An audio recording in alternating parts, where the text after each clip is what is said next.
Je suis avec Tiloui, un Jack Russell Terrier dans le jardin du Pérou, dans le centre-ville de Montpellier. Et la question qu'on peut se poser, c'est quelles sont les règles de base à avoir quand on évolue avec un chien en milieu urbain?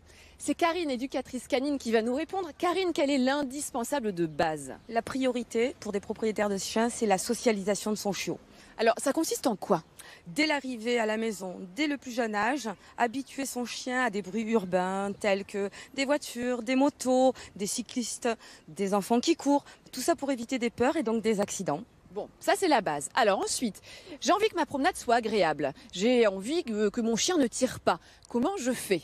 Tout simplement, une bonne communication avec son chien, c'est une bonne éducation. Donc dans ce cas, j'explique au chien ce qu'il a à faire. Isis, au pied, assis. Et ensuite, au moment d'enclencher la marche, j'indique à Isis ce que je dois faire. Isis, au pied. Alors là, elle suit. Isis marche bien en laisse. Moi, j'ai Tiloui qui est un petit peu plus récalcitrant. Qu'est-ce que je fais? Il tire là. Il déborde. Dans ce cas, une traction vers soi. Oui. Et on lui indique petit Louis au pied. Tiloui au pied.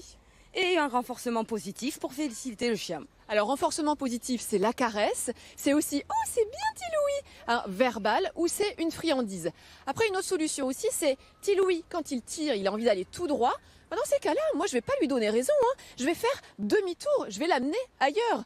Éventuellement, il retire de l'autre côté. Eh bien, je fais à nouveau demi-tour. Ça, c'est une autre méthode. Tout à fait, c'est une autre méthode et une méthode qui est très bonne. Donc, dans ce cas, on crée la frustration avec son chien. Oui. Et donc, on attire l'attention de son chien vers soi. Comme ça, votre chien va se dire « Oh, ma maîtresse, je ne sais plus où elle veut aller, j'ai intérêt à rester connecté à elle. » Dites, je vois que vous êtes bien équipée, Karine. Oui, tout à fait, le bon geste à avoir pour un propriétaire de chien. Faire preuve de civisme et ramasser ses crottes. Voilà, quel que soit l'endroit, sur le sable, sur l'herbe ou sur un trottoir, on ramasse les crottes du chien. C'est l'éducation du propriétaire et du chien en ville. Ah, je suis dans un lieu exceptionnel, à Latte, à côté de Montpellier. Un espace entièrement dédié aux chiens. D'ailleurs, vous en voyez, il y en a partout. C'est le jardin cul-de-sac, à l'initiative de l'association Canem Nostrum et surtout à l'initiative de Samuel. Samuel, pourquoi avoir un jour dédié un parc comme ça aux chiens ? Tout simplement parce qu'on a énormément de mal à pouvoir laisser les chiens en liberté. En ville, ils doivent être tenus en laisse ou en longe obligatoirement. Donc ici, ils ont un espace qui leur est dédié. Ils peuvent courir, s'amuser, se défouler, se sociabiliser. Donc voilà. C'est formidable. En plus, en sécurité, génial pour les propriétaires et pour les chiens. Alors ici, je vous montre juste, c'est ce qu'on appelle la petite zone d'isolement. Si le chien n'est pas sage, on le punit ici. C'est la pire punition qu'il puisse y avoir pour un chien, l'isolement du groupe. En revanche, s'il se comporte bien, eh bien, il y a plein d'activités comme au départ, un labyrinthe végétal. Je m'y perds, regardez, et on retrouve Laurent. Laurent, tu es vétérinaire.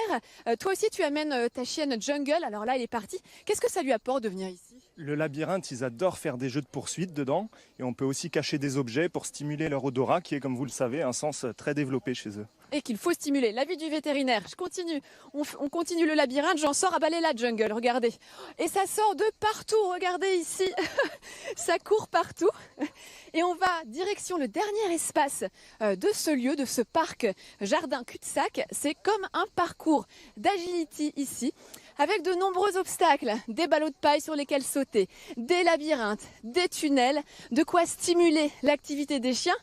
On retrouve tout de suite Aurélie avec son chien Olaf. Aurélie, vous venez souvent ici? Oui, je viens 3-4 fois par semaine. Qu'est-ce que ça apporte à Olaf? Ça permet de se défouler, de dépenser son énergie, d'être avec des copains et le soir à la maison il est tout calme. Voilà, l'idéal pour les propriétaires et pour les chiens. Ça continue à courir un petit peu partout. Je vais vous accompagner.